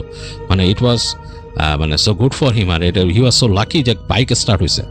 সে সাথে সাথে আর কিছু না ভেবে সে ক্লাস টেনে গিয়ার ফেলে সে সাথে সাথে বাইক প্রচণ্ড স্পিডে টেনে বের হয়ে গেছে ওখান থেকে, প্রচণ্ড স্পিডে বাইক, মানে ওই ঘাসের রাস্তার উপর দিয়েই মানে একদম টেনে বের হয়েছে। বের হয়ে সে রাস্তার উপর পড়ছে, তার কিন্তু কিছু নেওয়ার কথা মনে নাই, তার কিন্তু সেই তাঁবু আরও জিনিসপত্র পড়ে আছে। তো সেই স্পিডে টানতেছে ক্লজ, প্রচণ্ড স্পিডে টানতেছে। সে মনে করলো কি হয়েছে, পিছে কি দেখছে, এই ভয় যে তার লাগছে। তো সে যখন আসতেছে, এই রাস্তা কিন্তু ফাঁকা, এর মধ্যে যে চালাতে চালাতে চালাতে সে যাচ্ছে, তার কাছে হঠাৎ মনে হলো কিছু একটা ছায়া পড়ছে তার সামনে। তাকায় দেখলো যে আকাশে তার মাথার উপর দিয়ে বেশ বড় একটা পাখির মতো উড়ে আসতেছে, এবং সেইটার ওই পারে হচ্ছে চাঁদের আলো এটার গায়ে পড়ছে, এবং ওইটা একটা ছায়ার মতো তৈরি করতেছে রাস্তার মধ্যে, এবং তার সাথে সাথে প্রায় চলে আসতেছে খুব কাছাকাছি। প্রচণ্ড ভয় পাইছে ক্লজের, আসলে তখন আর মানে মাথা কাজ করতেছে না, সে মানে ফুল থ্রোটলে চালাচ্ছে, তার স্পিড উঠে গেছে 100-র উপরে, এত স্পিডে সে টানতেছে। টানতে টানতে সে হঠাৎ তার চোখে পড়লো দূরে চাঁদের আলোয় দেখতেছে এক সারি ঘর বাড়ি, মানে অনেকগুলো বাসা আর কি দেখা যাচ্ছে, যে ওখানে হয়তো মানুষজন থাকে আর কি, এক সারি বাসা, এরকম অনেকগুলো বাসার মতো। তো সে আর কিছু না ভেবে তার মন উঠলো যে সে ওই বাসাগুলোর দিকে যাবে। মনে মনে চিন্তা করতেছে যে I hope it's not abandon. খুব স্পিডে সে ট্রেনে ওদিকে গেল, মানে চালাতে চালাতে এক সময় সে কাছাকাছি চলে আসছে ঘরগুলার, রাস্তার মধ্যে ঢুকে গেল। বাসার কাছে সামনে যে রাস্তা সেটাতে ঢুকে যে সে দেখলো যে না, বাড়িগুলার মানুষ থাকে, কারণ গাড়ি আছে বাসার সামনে।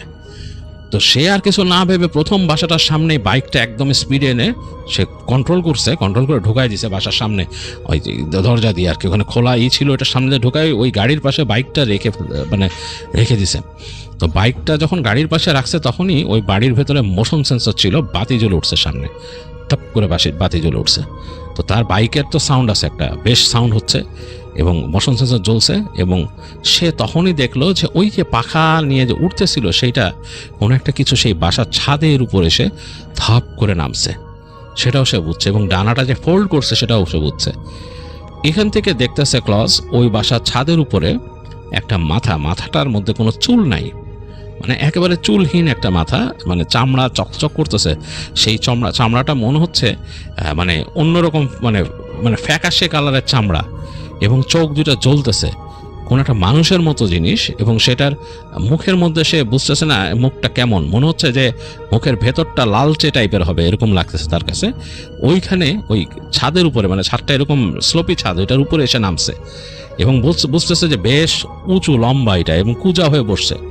এই সময় বাড়ির দরজা খুলে গেল, ঢাস করে বেরোলো, এবং সেখান থেকে একটা লোক বেরোলো, হাতে বন্দুক, গান নিয়ে একটা লোক বেরোলো। সে গানটা পয়েন্ট করছে সরাসরি ক্লজের দিকে। তো ক্লজ দুই হাত উঁচু করে বলছে ডোন্ট শুট মি প্লিজ বলে চিৎকার করতেছে। তো লোকটা বলছে হু আর ইউ, লোকটা জিজ্ঞেস করতেছে কে, তুমি কে? তো বলছে যে I was just passing by, I explain everything, I can explain everything, don't shoot please, don't shoot. তো লোকটা মানে কথা বলতে বলতে লোকটা দেখলো তার কর্ডলেস নিয়ে বেরিয়েছিল, সে ওখান থেকে মানে পুলিশ কল করতেছে, ওইখান থেকে মানে 911 কল দিতেছে। তো অ্যাটলিস্ট ক্লজ ভাবলো যে আমি বাঁচছি। পরবর্তী সেকেন্ডে ক্লজ উপরের দিকে এক সেকেন্ড তাকাইছে, সে খুবই ভীত ছিল যে লোকটা গুলি করে দেয় কিনা তাকে। তো গুলি করে দেখলো যে উপরে কিছু নাই, কিন্তু সে অনেক দূরে দেখলো কিছু একটা উঠতেছে আকাশ দিয়ে, একটা পাখির মতো। লোকটাকে বললো যে please don't shoot me, I can explain everything. লোকটা নাকি তার দিকে গান পয়েন্ট করেই রাখছিল। তারপর অনেকক্ষণ পর সে বলতেছে যে প্লিজ ডোন্ট শুট, আবার সে রিকোয়েস্ট করতেছে। লোকটা কিছুই বলতেছে না, গান পয়েন্ট করেই রাখছে তার দিকে, এবং মানে বন্দুক পয়েন্ট করে রেখে তারা জিজ্ঞেস করছে হোয়াটস গোয়িং অন।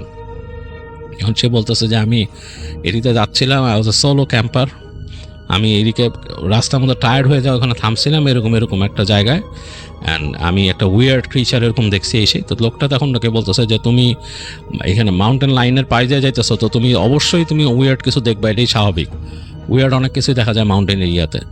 সো মানে তখন লোকটা নাকি একটু ইজি হয়েছে ক্লজের মানে আচরণ দেখে, কথাবার্তা শুনে সে নাকি তখন কিছুটা মানে তাকে মনে হচ্ছে তার প্রতি একটু নরম হয়েছে লোকটা। তো লোকটা নাকি বন্দুক নামায় নিছিল, বুঝতে পারছে যে ক্লজ হার্মলেস। তো অনেকক্ষণ পর নাকি সেখানকার যে শেরিফ তার গাড়ি আসছে, এসে নাকি জিজ্ঞেস করছে যে কী ব্যাপার। সে ক্লজকে ফার্স্টে জিজ্ঞাসাবাদ করছে, আলো মারছে, সার্চ করছে, তার নাইফ পাইছে। তো নাইফ তো থাকবে, সে বলছে যে এই নাইফ আমার প্রোটেকশনের জন্য, এই সেই হ্যান ত্যান। তো বলছে ঘটনা কি, তখন বলছে যে এরকম ঘটনা, সে পুলিশে পুরো বলছে। তো পুলিশ তার দিক বিশ্বাস অবিশ্বাস দুই রকমের দৃষ্টিতেই তাকায় বলছে যে এই সেই। এখন ওই লোককে জিজ্ঞেস করছে তুমি গিয়ে নাকি কোনো চার্জ করবা, তোমার প্রপার্টিতে ঢুকছে রাত্রে? তো ওই লোকটা নাকি বলছে না ইটস ওকে, আমি চার্জ করবো না, জাস্ট তুমি ভেরিফাই করো যে সে সাধারণ মানে তার আইডি ঠিক আছে নাকি।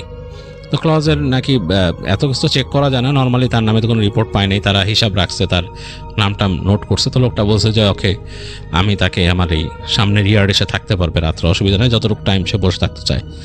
তো লোকটা নাকি তারপর তারা পুলিশ এগুলো লিখে টেকে নিয়ে চলে গেছে। তো লোকটা কথা বলছে তখন ক্লজের সাথে কী হয়েছে। তো ক্লজ বললো মানে পুরো জিনিসটা ক্লজ এক্সপ্লেন করছে। তখন লোকটা বলছে যে ওকে, তুমি যদি চাও এখানেই থাকতে পারো ততক্ষণ, অথবা তুমি আমার লিভিং রুমে বসতে পারো, আর দিনের বেলা তুমি তোমার জিনিস নিয়ে চলে যাও। আর এরকম ট্রাভেল করার জন্য it's not a good thing to do, যে তুমি এরকম লম্বা রাস্তা ট্রাভেল করতেছো একা মোটর বাইকে, এটা ইটস নট সেফ। মাউন্টেন এরিয়াতে আরও অনেক রকম বিপদ আছে, শুধু সুপার ন্যাচারাল জিনিস না, বাট আমার মনে হয় তুমি সুপার ন্যাচারাল কিছু দেখছো। তো যাই হোক, লোকটা নাকি ক্লজকে বসে দেয়। ক্লজ বলে ইটস ওকে, তার লিভিং রুমে যাওয়ার দরকার নাই, সেইখানে থাকলেই খুশি। তো লোকটা তারপর তাকে রিকোয়েস্ট করে কফি খাওয়ায়। তো এক সময় যখন নাকি সকাল ভোর হয়ে যায়, মানে দিনের আলো ফুটে, তখন ক্লজ তাকে থ্যাংক ইউ দিয়ে সে ওখান থেকে বের হয়ে সে তার বাইক নিয়ে আবার ওই জায়গায় ফিরে যায়। ক্লজ গিয়ে যে দেখে যে তার সেই তাঁবু ঠিক মতোই আছে ওই জায়গায়। আগুনটা সে দেখে যে ওখানে আরও মনে হচ্ছে পানি ঢেলে দিচ্ছে কেউ, মানে একের ভিজে গেছে ওই জায়গাটা, আর হইতে পারে কুয়াশাতেও নিতে পারে। আর তার সে তাঁবুটার মধ্যে কিছু মিসিং নাই, সে তাঁবুটারে আবার ভাঁজ করে নেয়। প্রচণ্ড ভয় পায়, সে বাসাটার দিকে তাকায়, প্রচণ্ড ভয় লাগতে থাকে। তার কাছে মনে হয় কালকে রাতে দেখা সেই ক্রিয়েচারটা এখন বের হয়ে আসবে সেইখানে, এরকম কিছু একটা। কিন্তু সে ভয় সব কিছু প্যাক করে নিয়ে ওখান থেকে আবার ব্যাক করে সে চলে যায় সামনের দিকে। এবং সে আর তখন ওই সলো ক্যাম্পিং করার তার আর ইচ্ছা নাই। সে এরপর নাকি যেই ক্যাম্পিং গ্রাউন্ডে যায় সেখানে যে সে একটা কটেজ ভাড়া নেয়, সে আর ওই ক্যাম্প করে থাকতে চায় না, কটেজ ভাড়া নিয়ে থাকে। বাট স্টিল সে আর মানে ওই মনে মনে ভালো ফিল করে নাই, পরে ব্যাক করে চলে আসে শহরে। তো এই হচ্ছে ক্লজের একটা ঘটনা, ক্লজ যেটা শেয়ার করছে রিপনের মামার কাছে, বলছে যে ইট ওয়াজ সো স্ক্যারি, এবং তারপর থেকে সে এই জিনিসটা প্রচণ্ড রকমের ভয় পাইতো। আর বলছে যে জার্মানিতে যখন থাকতো ক্লজের নানার সাথে বেরিত অনেক জায়গায়, এমন জায়গায় গেছে ওখানে তার নানা নাকি আগেই তারে বলতো যে সাবধান করে দিত এবং ক্রস পরাই দিত গলায়, বলতো যে জায়গাটা ভয়ের। এবং তার নানা নাকি ওখানে বিভিন্ন জায়গায় এরকম যাইতো আর কি ক্যাম্পিং করতে, তো সেই সময় নিয়ে যেত ক্লজকে ছোটোকালে। তো সেইখানে সে ওইভাবে দেখে নেয়, নানা কাছে শুনছে, আর ছোটোবেলায় অতটা ইও নাই। তো ক্লজের খুব আগ্রহ এইসব ব্যাপারে, এই অতিপ্রাকৃত ব্যাপারে। রিপনের মামাকে বলার পর রিপনের মামারও নাকি ভয় লাগতেছে ওই সময়। সে আর বেশিক্ষণ বসে নাই তাদের ব্যাকইয়ার্ডে, তাড়াতাড়ি সব কিছু গোছায় নিয়ে ভিতরে ঢুকেছে। ক্লজ নাকি বলে রিপনের মামাকে যে আমার কাছে মনে হয়েছে যে তোমার এখানে যে নড়াচড়া করছে এটা কায়োটিস না। তো এরপর রিপনের মামা এরপর থেকে বাসায় সবসময় দোয়া দরুদ পড়ে থাকতো আর কি। তিনি বাসাটাকে ঘরে ঢুকেই দোয়া পড়তে এবং যেসব ধর্মীয় নিয়ম আছে সেগুলো পালন করতেন আর কি। তিনি বাসার মধ্যে ওইভাবে ফুটফাট করে ব্যাকইয়ার্ডে যে বসে থাকতেন না রাতের বেলা। তার আগে উনি অনেক রাত আছে ব্যাকইয়ার্ডে বসে টাইম কাটাইছেন এরকম। তো যাই হোক, এই হচ্ছে ক্লজের কাহিনী।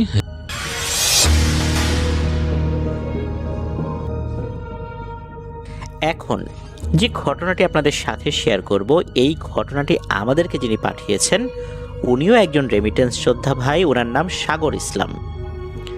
ওনার বাড়ি যশোর জেলার বাঘারপাড়া উপজেলায়।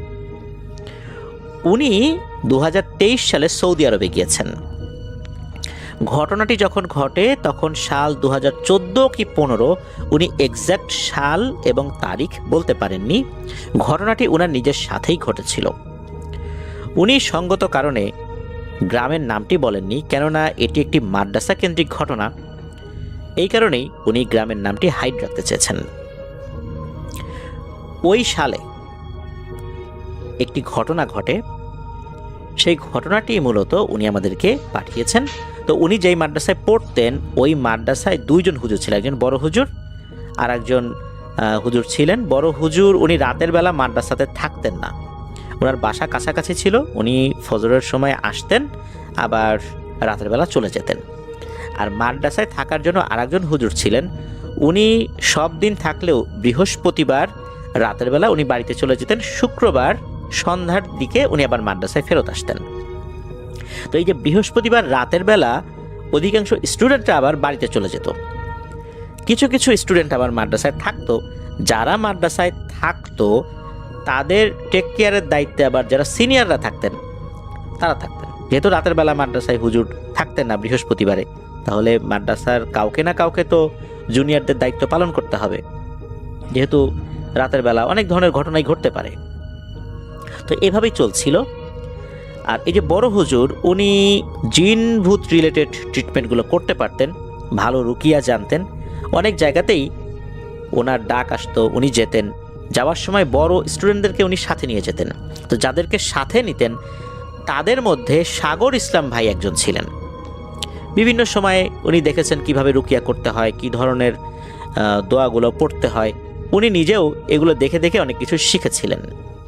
তো এমন একটি ঘটনা ঘটে, একদিন সকালবেলা একজন ভদ্র মহিলা আসেন, বয়স্ক ভদ্র মহিলা। উনি এসে বড় হুজুরকে খুঁজতে থাকেন। তো বড় হুজুর দেখা করেন, উনি জানান যে ওনার মেয়েকে জিনে ধরেছে আর মেয়েটাকে নিয়ে আসা সম্ভব না, বড় হুজুরকে যেতে হবে। বড় হুজুর রেডি হয়ে যান যাওয়ার জন্য। যেহেতু আশেপাশের অনেক মানুষই জানতেন যে হুজুর এই রিলেটেড ট্রিটমেন্ট জানেন, হুজুরের কাছে আসতেন। হুজুরও সাধ্য অনুযায়ী চেষ্টা করতেন মানুষের উপকার করার জন্য। তো হুজুর যাবেন, সাথে কয়েকজন স্টুডেন্টকে সাথে নেন, সাথে কিন্তু এই যে সাগর ইসলাম ভাইও ছিলেন। মাদ্রাসা থেকে মোটামুটি আধা ঘন্টা 45 মিনিটের দূরত্বে ওই ভদ্রমহিলার বাড়ি, সেখানে যান। যাওয়ার পর দেখা গেল এবং বোঝা গেল যে আসলেই ওনার মেয়েকে জিনে ধরেছে। তো হুজুর ওনার মতো করে ট্রিটমেন্ট শুরু করেছেন। মেয়েটার উপর জিন হাজির করা হয়। হাজির করার পর যেই ধরনের কথাবার্তাগুলো হয় তা তো আমরা বিভিন্ন ঘটনার মধ্যে জেনেছি, যে জিন যেতে চায় না, তারপরে বিভিন্নভাবে তাকে কষ্ট দিয়ে বা যে কোনোভাবে নেগোসিয়েশন করে জিনটাকে তাড়ানোর চেষ্টা করা হয়। তো তেমনটাই হচ্ছিল, জিন যেতে চাচ্ছিল না। একটা পর্যায়ে হুজুর ওনার রুকিয়া যেই পদ্ধতিটা ছিল এটা ইউজ করে জিনকে কষ্ট দিতে থাকেন। একটা পর্যায়ে জিন রাজি হয়। এখন জিন চলে যাবে তার প্রমাণ কি? হুজুর বলে দেন যে তুমি এখনই এখান থেকে উঠে গিয়ে একটা মাটির কলস ভরবা, নিজে এই কল পারে গিয়ে কলসটা রেখে কলসটা ভরতে হবে কল চেপে, এরপর দাঁত দিয়ে কামড় দিয়ে এই কলসটা আবার উঠোনে এক সাইডে রাখতে হবে। জিনটা নাকি শুরুতে কোনোভাবে এটা করতে রাজি হয় না। হুজুরও নাছরবান্দা, এটা না করিয়ে ওই জিনটাকে ছাড়বেনই না। একটা পর্যায়ে জিন রাজি হয়, তবে বলে, হ্যাঁ রে হুজুর, তোকে সহ তোর সাথে যে কয়েকটা চেলা নিয়ে আসছিস সবগুলোকে আমি দেখে নেব, একটাকেও আমি ছাড়বো না, এই কথা মনে রাখিস। মানে বেশ একটা প্রচ্ছন্ন হুমকি দিয়ে গেল জিনটা। এরপর জিন সেই কাজটাই করে হুজুর যেটা বলেছিলেন। তারপর মেয়েটা অজ্ঞান হয়ে পড়ে যায়। এরপর সব কিছু স্বাভাবিক, মেয়েটা একদম সুস্থ হয়ে যায়। হুজুরও উনি স্টুডেন্টদেরকে নিয়ে চলে আসেন। মাদ্রাসায় আসার পর যারা ওনার সাথে গিয়েছিলেন তাদেরকে ডাকেন। ডাকার পর বলেন যে জিনটা যেহেতু বন্দি করা হয় নাই, সে নিজে থেকেই চলে গেছে, আমি আশঙ্কা করি তোমাদেরকে ভয় দেখাতে পারে এবং মনে হচ্ছে এরা একটা না দুইটা, যদিও বা ওর মধ্যে একটা ছিল কিন্তু আমার কাছে মনে হচ্ছে এরা দুইটা আছে, সুতরাং তোমরা সাবধানে থেকো। তো হুজুর সবাইকে বলে দেন যে তোমরা তো জানো কীভাবে শরীর বন্ধ করে রাখতে হবে, এবং মাদ্রাসার অন্য স্টুডেন্ট যারা ছিল তাদেরকেও বলে দেন যে তোমরাও রাতের বেলা বের হওয়ার সময় শরীরটা বন্ধ করে রাখবে। হুজুর ওনার মতো করে উনি স্টুডেন্টদেরকে সেগুলো বলে দেন। স্টুডেন্টরাও সেটা আমল করছিল। এই যে সাগর ইসলাম ভাই, উনিও এই বিষয়টা মেনে চলতেন। তো এই ঘটনার মাসখানেক পার হয়ে যায়। ওই যে শুরুতেই বলেছিলাম যে বড় হুজুর কিন্তু রাতের বেলা মাদ্রাসায় থাকতেন না, এবং অন্য যে আরেকজন হুজুর ছিলেন উনি বৃহস্পতিবার বাসায় চলে যেতেন, শুক্রবার সন্ধ্যায় আসতেন। আর এই সময় বড় স্টুডেন্টরা টেক কেয়ারে থাকতো সব কিছুর। এক বৃহস্পতিবার মাদ্রাসায় কোনো হুজুর নেই, স্বাভাবিকভাবেই অন্যান্য সময় যেটা হয়, বড় স্টুডেন্টদের দায়িত্বে সবাই আছে। তো সাগর ইসলাম ভাই উনি তো লোকাল লোক ছিলেন, এলাকার সবার সাথে তার পরিচয়, যেহেতু উনি স্থানীয় লোক। আর স্থানীয় লোক হওয়ার সুবাদে মাদ্রাসায় দূর দূরান্ত থেকে যারা পড়তে এসেছিল তারা আবার সাগর ইসলাম ভাইকে মানতেন। আর সাগর ইসলাম ভাই একটু সিনিয়র ছিলেন, তো বড়, তারপর আবার লোকাল লোক, সেই হিসাবে সবাই তাকে একটু গণ্য করতো আর কি। হইল কি, ওই বৃহস্পতিবার রাতের বেলা ওনাদের কয়েকজনের মাথায় একটা দুষ্টু বুদ্ধি খেলে যায়। সেটা হচ্ছে ওনাদের মাদ্রাসার পাশেই রয়েছে মসজিদ, আর মাদ্রাসার পাশে ঈদগাহ রয়েছে, ঈদগাহর পাশে একটা পারিবারিক কবরস্থান রয়েছে, আর মসজিদ যেটা, এই মসজিদের পাশ দিয়ে গ্রামের যে মেইন রোড আর কি, ওই মেইন রোডের পাশে একটা বিশাল বড় বাগান রয়েছে। সেখানে আম গাছ, কাঁঠাল গাছ, নারকেল গাছ, অনেক ধরনের ফলজ গাছই রয়েছে, আবার বনজ গাছও সেখানে রয়েছে। ওটা কিন্তু এরকম ঘন জঙ্গল না, যেহেতু ফলের বাগান ওখানে রয়েছে, গাছগাছালি পরিষ্কার পরিচ্ছন্ন করা হয়, এরকম ঝোপঝাড় নাই সেখানে, সব বড় বড় গাছ আছে আর কি। তো ওনাদের কয়েকজনের মাথায় দুষ্টু বুদ্ধি আটে, মানে শয়তান তাদেরকে ওয়াসওয়াসা দিয়েছে যে বৃহস্পতিবার তো মাদ্রাসায় হুজুর নাই, ছোট বাচ্চারা ঘুমিয়ে পড়ার পর তোমরা কয়েকজন মিলে বের হয়ে ডাব চুরি করো। তো ওনাদের মাথায় শয়তানি দুষ্টু বুদ্ধি দিয়েছে। তখন ওরা নিজেরা পরামর্শ করেছেন যে ঠিক আছে, আমরা আজকে সবাই মিলে এই কাজ করব। তো ওনারা চারজন, যারা সিনিয়র ছিলেন, চারজন মিলে এই বুদ্ধি করেছেন। আর এই বিষয়টা যেন কখনো হুজুরের কানে না যায়, যদি অন্য কেউ দেখে ফেলে, বাচ্চারা দেখে ফেলে দেওয়ার হুজুরদেরকে বলে দিতে পারে, তখন তো হুজুররা রাগান্বিত হবেন, মনক্ষুণ্ণ হবেন যে তোমরা মাদ্রাসায় পড়ে অন্যের গাছে তোমরা ডাব চুরি করবা, এটা তো হতে পারে না। এই জন্য ওনারা এই বিষয়ে যথেষ্ট সতর্কতা অবলম্বন করেছিলেন। এখন সমস্যা হলো কি, যে মাদ্রাসার পাশেই তো রাস্তা, আর ওই রাস্তা দিয়ে গাড়ি চলে, দোকানপাট আছে, লোকজন অনেক রাত পর্যন্ত চলাচল করে। রাত 12টা বেজে গেছে, তখনও লোকজন চলাচল করছে। আর লোকজন চলাচল করছে এমন অবস্থায় তো আসলে ওই নারকেল চুরি করার জন্য তো যাওয়া যায় না। অপেক্ষা করছেন। এই সাগর ইসলাম ভাইও হাতে একটা টর্চ লাইট নিয়ে ওই পাশের দোকানে বসে আছেন, গল্প গুজব করছেন। ওনার অপেক্ষা আরও স্টুডেন্টরা আছে, তারা অপেক্ষা করছেন যে কখন গ্রিন সিগন্যাল পাওয়া যায়। সাগর ইসলাম ভাই গ্রিন সিগন্যাল দিলেই অন্য 3 জন তারা তাদের অপারেশন শুরু করবেন আর কি, এমনই পরিকল্পনা। তো একটা পর্যায়ে সাগর ইসলাম ভাই দেখলেন যে হ্যাঁ এখন শুরু করা যায়। তখন উনি বাগানে চলে গেছেন। উনি আগে বাগানে গেছেন, আগে বাগানে যাওয়ার পর আগে পরিবেশ পরিস্থিতি উনি আসলে দেখবেন, তখন উনি অন্য 3 জন থেকে ডাকবেন। উনি যখন বাগানে গিয়েছেন উনি দেখেন দুটো বড় বড় বন বিড়াল। এই বন বিড়ালগুলোকে কিন্তু এখন খুব একটা দেখা যায় না। এটা আমাদের ছোটবেলাতে আমরা দেখতাম, এখন অনেকটাই বিলুপ্ত হয়ে গেছে। গ্রামগঞ্জে এখন কিছু দেখা যায়, মানুষ মেরে ফেলে অকারণে, এই জন্য এটা অনেকটাই এখন দেখা যায় না। তো এই বন বিড়ালগুলো কিন্তু অধিকাংশ সময় এক জোড়া থাকে, মানে দুটো একসাথে থাকে। উনি দেখেন দুটো বড় বড় বন বিড়াল, এই বন বিড়াল দুটো ওনার দিকে এগিয়ে আসছে। এমনিতে কিন্তু বন বিড়াল খুব দ্রুত দৌড়াদৌড়ি করে, মানুষের সংস্পর্শে কিন্তু এরা থাকে না, মানুষ দেখলে এরা দৌড়ে পালিয়ে যায়। রাতের বেলা দেখা যাচ্ছে যে মুরগির খোপ থেকে, কবুতরের খোপ থেকে, হাঁসের খোপ থেকে এই হাঁস মুরগি কবুতর ধরে ধরে খায়। এটা কিন্তু ওদের একটা কমন কাজ। আর দিনের বেলা ঘুরে ঘুরে বেড়ায়, মুরগি হাঁস পেলে কিন্তু ধরে নিয়ে যায়। এটা একটা সাধারণ বিষয় বন বিড়ালের কাছে। আর এরা মানুষকে দেখলে যেহেতু দৌড়ে পালায়, সাগর ইসলাম ভাই দেখলেন এই দুইটা বন বিড়াল তাকে দেখে দৌড়ে না পালিয়ে তার দিকে এগিয়ে আসছে। এগিয়ে আসতে আসতে হঠাৎ করে একটার সাথে মারামারি শুরু করে দিল। তো উনি তো আসলে অবাক হয়েছেন যে বন বিড়াল ওনাকে দেখে এগিয়ে আসলো। এখানে একটা বিষয় বলে রাখা ভালো যে উনি মাদ্রাসা থেকে বের হয়েছেন, ওই দোকানে বসেছিলেন, গল্প গুজব করেছেন। উনি কিন্তু ওনার শরীরটাকে বন্ধ করতে ভুলে গিয়েছিলেন। এমনি সময় কিন্তু সবসময় বন্ধ করতেন, বাইরে বের হলি ওই সময় বন্ধ করতে ভুলে গিয়েছেন। তো উনি এটা দেখছেন, শুরুর দিকে বিষয়টা উনি স্বাভাবিক মনে করেছেন। একটা পর্যায়ে দেখলেন এই দুইটা বন বিড়াল তাদের মারামারি থামিয়ে দিয়ে আবার ওনার দিকে আগানো শুরু করেছে। তখন উনি কি করেছেন, উনি পাশ থেকে একটা লাঠি সংগ্রহ করে এই দুটোকে ধাওয়া করেছেন। উনি দেখেন যে এই দুটো ধাওয়া খেয়ে একটু দূরে গিয়ে আবার দাঁড়িয়ে পড়ে। তো উনি আবার ধাওয়া করেন, ওরা আরেকটু দূরে গিয়ে আবার তার দিকে তাকায়। মনে হচ্ছে যে এই দুইটা তাকে আহ্বান করছে যে আয় আয় আমাদের দিকে আয়। তো উনিও আবার বুঝতে না পেরে এদের পিছনে ছুটছেন। পুরো বাগান জুড়ে এদেরকে উনি ধাওয়া করছেন, এরাও একটু যায় একটু তাকায়। এইভাবে মানে না বলে, মানে ওরা তার মুখে আর বলতে পারতেছে না, কিন্তু এমন একটা আচরণ করছে যে সাগর ইসলাম ভাইকে মনে হচ্ছে এরা আরও কাছে ডাকছে। সাগর ইসলাম ভাইয়েরও ব্যাপক রাগ হচ্ছে। এদিকে হয়েছে কি, ওই যে 3 জন অপেক্ষা করছিল, এরা অনেকক্ষণ অপেক্ষা করছে, কি ব্যাপার সাগর ইসলাম ভাই কিছু বলে না। তো ওরা আবার বাগানের ভিতর চলে আসে। এসে দেখে যে সাগর ইসলাম ভাই হাতে একটা টর্চ লাইট নিয়ে, লাঠি নিয়ে দুইটা বিড়াল ধাওয়া করতেছেন। ওনারাও কিন্তু এই দুটা বিড়াল দেখেছে।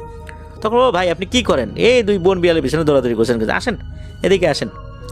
সাগর ইসলাম ভাই আসেন, আসার পরে এই 3 জনের মধ্যে তারা একজনকে বাছাই করে, যাও তুমি গাছে উঠে যাও। তো সেও গাছে উঠে গেছে। এদিকে হয় কি, সাগর ইসলাম ভাইয়ের মনে পড়ে যে আরে আমি তো শরীর বন্ধ করি নাই।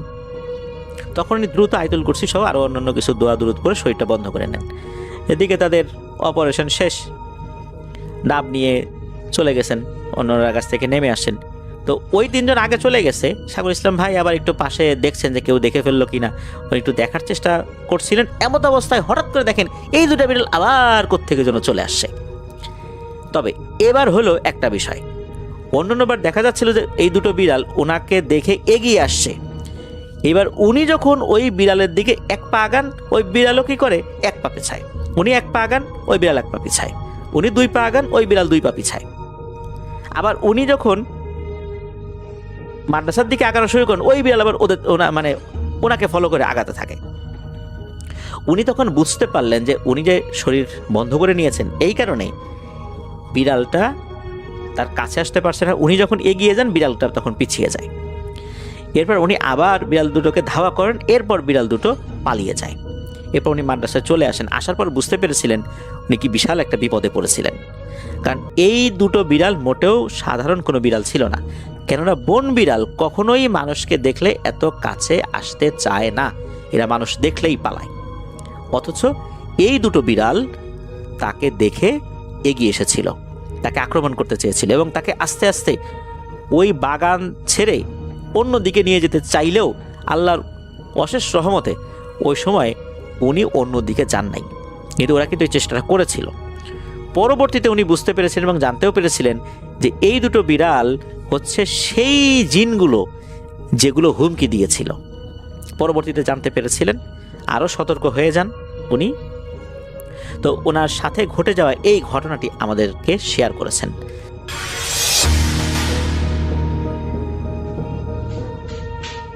আমি তামিম, আমার বাড়ি ময়মনসিংহে। শহরেই আমি বড় হয়েছি, তাই জিন ভূতে আমার তেমন একটা বিশ্বাস ছিল না। কিন্তু একদিন আমার বন্ধুরা আমাকে একটা কঠিন প্রশ্নের সম্মুখীন করলো। তারা বলল যে তুই যে এত সাহসী, আমাদের শহরের একদম শেষ দিকে যে কবরস্থানটি রয়েছে সেখানে তুই রাত 12টা থেকে ফজরের আজান পর্যন্ত থাকতে পারবি কি না। আমি বললাম যে ওই জায়গাতে আমি যাব, তবে তোরা আমাকে কী দিবি। আগেই বলে রাখি আমার খুব সাহস ছিল, তাই আমি তাদের প্রশ্নে কিছু পাবার আশায় আমি হ্যাঁ করে দিই। তারা বলল যে তোকে সাহসী উপাধি দেব, এবং আমি বললাম যে কিপটার দল, আমি ভেবেছিলাম তোরা আমাকে কিছু খাওয়াবি। তা না, আমাকে সাহসী উপাধি দিতে এসেছে। আমি আগেই সাহসী, যা বলা যেরকম বলা সেরকম কাজ। কিন্তু আমার চিন্তা হচ্ছিল যে আমি কিভাবে বাসা থেকে বের হব।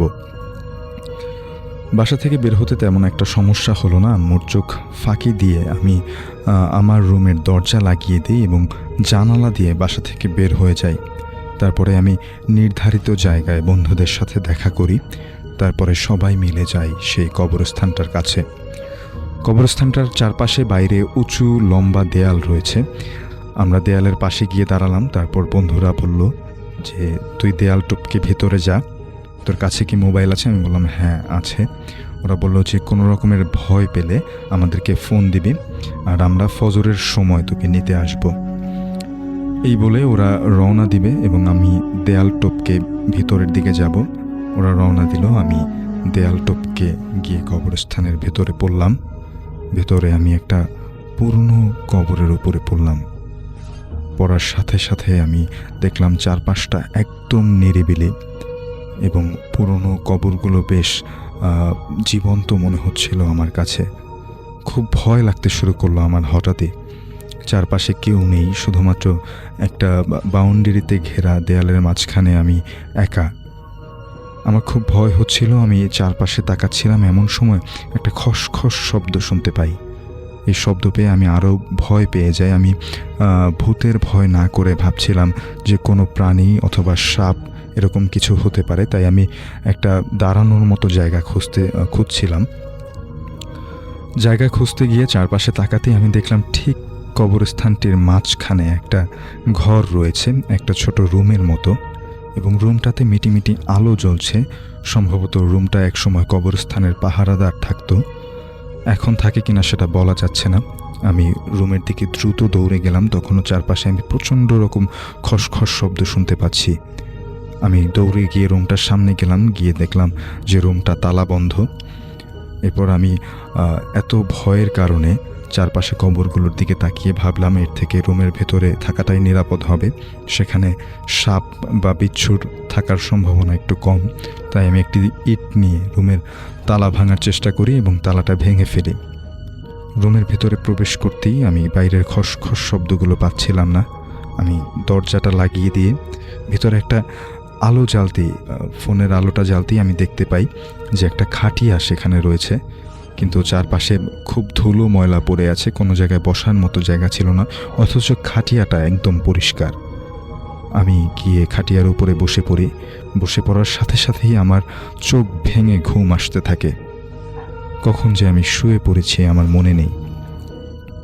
এরপর যখন আমি সজ্ঞানে আসি, চোখ খুলি, তখন দেখতে পাই 5 জন লম্বা লম্বা লোক সাদা জুব্বা পরে আমার দিকে তাকিয়ে আছে, কিন্তু আমি তাদের মুখটা ভালোভাবে দেখতে পারছিলাম না। আমার চোখে সব কিছু অনেক আবছা মনে হচ্ছিল, কিন্তু আমি বুঝতে পারছিলাম আমার চারপাশটা, অর্থাৎ আমি একটা সাদা কাপড়ে মোড়ানো, মনে হচ্ছে আমি মারা গিয়েছি আমার, এবং চারপাশে লোকজন দাঁড়িয়ে আছে। তারা আমাকে কিছু না বলে আমি চোখ খুলতেই আমাকে তুলে নিল এবং আমাকে তুলে নিয়ে তারা রুমটা থেকে বের হলো। রুম থেকে বের হওয়ার পরেই আমি দেখতে পেলাম কবরস্থানের ঠিক যেখানটাতে আমি পড়েছিলাম দেয়াল টপকে, সেইখানে আমার জন্য একটা কবর কাটা হচ্ছে। একজন লোক কবর খুঁড়ছে। আমি বুঝতে পারছিলাম যে কবরটি হয়তো আমার জন্যই কাটা হচ্ছে। তারা আমাকে নিয়ে সেই কবরের দিকে যেতে লাগলো। আমি চিৎকার করতে যাচ্ছিলাম, কিন্তু আমার গলার মধ্যে কি যেন আটকে গেছে, আমি কথা বলতে পারছি না। আমার সমস্ত শরীর অসাড় হয়ে গিয়েছে, আমি হাত পা কিছুই নাড়াতে পারছিলাম না। তারা আমাকে নিয়ে চলতে লাগলো। আমি লোকগুলোর দিকে একটু তাকানোর চেষ্টা করলাম, যা বুঝলাম লোকগুলো আকারে আমাদের থেকে অনেক বড়, প্রায় 8-10 ফুটের মতো এক একজন লোক। তারা 5 জন আমাকে নিয়ে চলল কবরস্থানের দিকে। যখন তারা কবরের কাছে পৌঁছালো, তখন আমার খাটিয়াটা রাখতেই 2 জন লোক সেখান থেকে চলে গেল এবং তারা আমাকে একজন মুর্দার মতো কবরের মধ্যে রাখলো। এরপর তারা 2 জন লোক ছাড়া আর বাকি সবাই চলে গেল এবং তারা আমার মুখের উপরে, আমার গায়ের উপরে মাটি দিতে শুরু করলো। আমি তখন চিৎকার করতে যাচ্ছিলাম, প্রচণ্ড ভয় করছিল, মনে হচ্ছে দম বন্ধ হয়ে আমি এখনই মারা যাব। ঠিক সেই সময় মাটি পড়তে পড়তেই একটা সূর্যের আলোর রশ্মির মতো আমার চোখে পড়ে এবং আমি শুনতে পাই আজানের ধ্বনি। তারপরে আমি যখন চোখ খুলি, আমি দেখতে পাই যে আমি ওই রুমটার মধ্যেই আছি, কিন্তু তখন আমার প্রচণ্ড ভয় হচ্ছিল এবং আমি জ্ঞান হারিয়ে ফেলি। আমার বন্ধুরা এসে আমাকে সেখান থেকে নিয়ে যায় আজানের পরপরই। এরপর আমি অনেক দিন পর্যন্ত অসুস্থ ছিলাম এবং একজন হুজুরের সাথে কথা বলার পরে জানতে পারি ওগুলো সম্ভবত জিন ছিল এবং তারা আমাকে মুর্দা মনে করে কবর দেওয়ার জন্য নিয়ে যাচ্ছিল, যেহেতু অনেক পুরনো কবর। ভাইয়া, এটাই ছিল আমার ঘটনা। সো আমরা শুনে ফেললাম আরেকটা ঘটনা। আপনাদের কেমন লাগলো সেটা কিন্তু অবশ্যই জানাবেন ফেসবুকে এবং SMS করেও। SMS করার জন্য আপনার ফোনের মেসেজ অপশনে গিয়ে টাইপ করবেন SFM স্পেস আপনার নাম স্পেস আপনার কথাবার্তা লিখে যে কোনো মন্তব্য লিখে পাঠিয়ে দেবেন 26969 নম্বরে। আমি একটু SMS-গুলোর দিকে যদি যাই, নাইম বলছেন, শাফিন ভাইয়া তোমাকে অনেক মিস করি পুরো সপ্তাহ, আজকে অনেক দিন পর তোমাকে শুনছি, ভূত নাইট ভালো লাগছে। রয়েছেন মেহেদি হাসান, তিনি বলছেন ভাইয়া রাত 11টা থেকে ভূত নাইট শুরু করলে ভালো হয়। ভাইয়া আলতাফ মাহমুদের ঘটনাটা অনেক হন্টেড ছিল। অনেক ধন্যবাদ। আমি কর্তৃপক্ষের সাথে কথা বলবো এ বিষয়ে। আপনারা আপনার মতামতগুলো কিন্তু SMS করে আমাদেরকে পাঠাতে পারেন, যেমনটা বললাম ঠিক সেভাবেই। আমি প্রতি সপ্তাহেই আপনাদেরকে কিছু হন্টেড জায়গার কথা বলি, কিছু ঘটনার কথা বলি, যেগুলো কিনা বিশ্বময় বিভিন্ন জায়গায় হয়ে গেছে এবং যেটা আসলে সবাই জানে এই ঘটনাগুলো সম্পর্কে। এবং কিছু জায়গার কথা বলেছি, আমি হোটেলের কথা বলেছি, কিছু জায়গার কথা বলেছি। এমন কিছু জায়গার কথা আমি আজকেও বলবো। ঠিক সেরকমই একটা জায়গা হচ্ছে বোরলে রেক্টরি। বোরলে রেক্টরি পৃথিবীর সবচেয়ে ভৌতিক জায়গা হিসেবে পরিচিত। এটি যুক্তরাজ্যের অর্থাৎ ইংল্যান্ডের বোরলে গ্রামে অবস্থিত।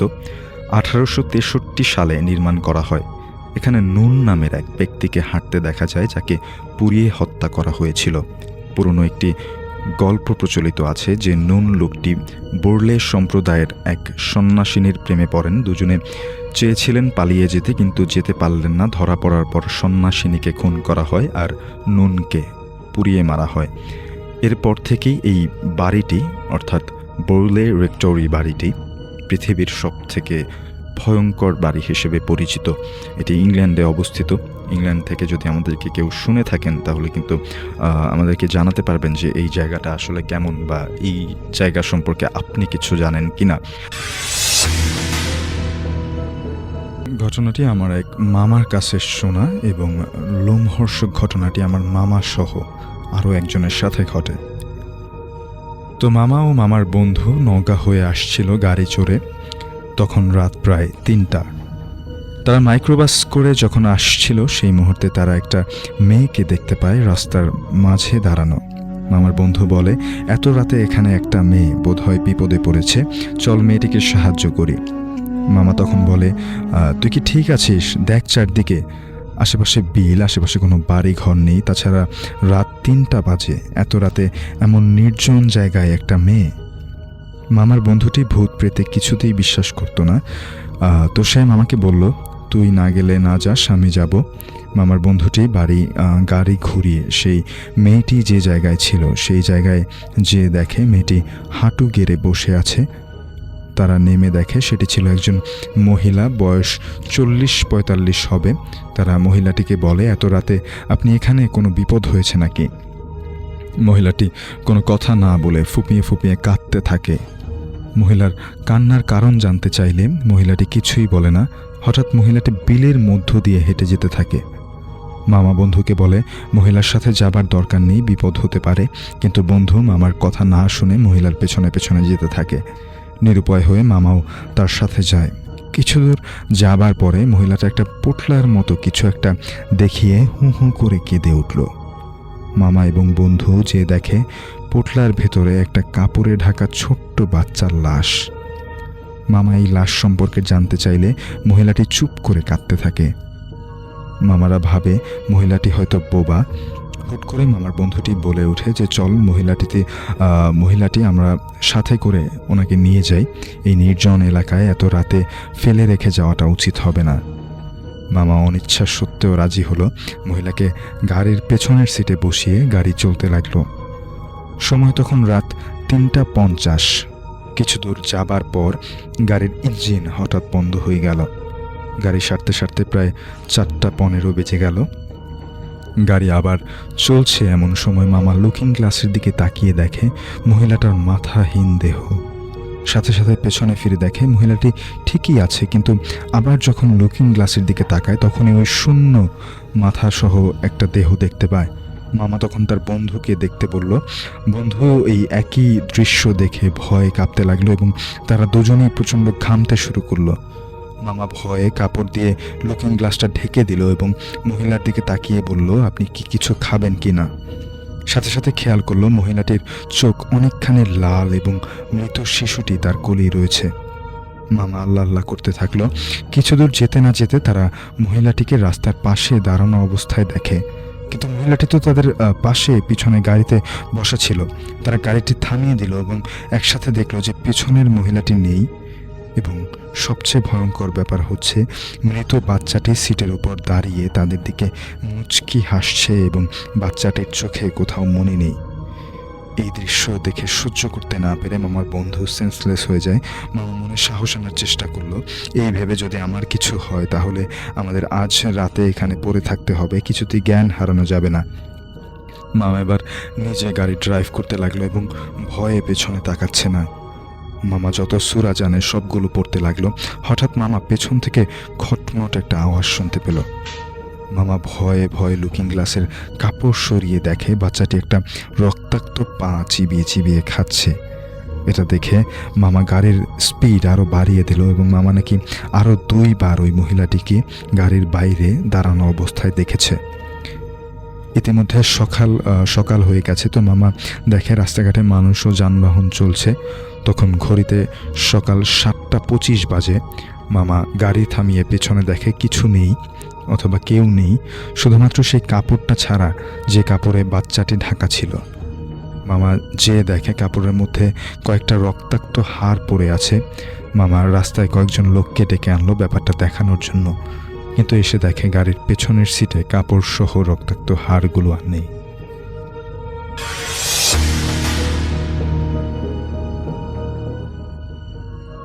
আসসালামু আলাইকুম রাসেল ভাই, আশা করি আপনি ভালো আছেন।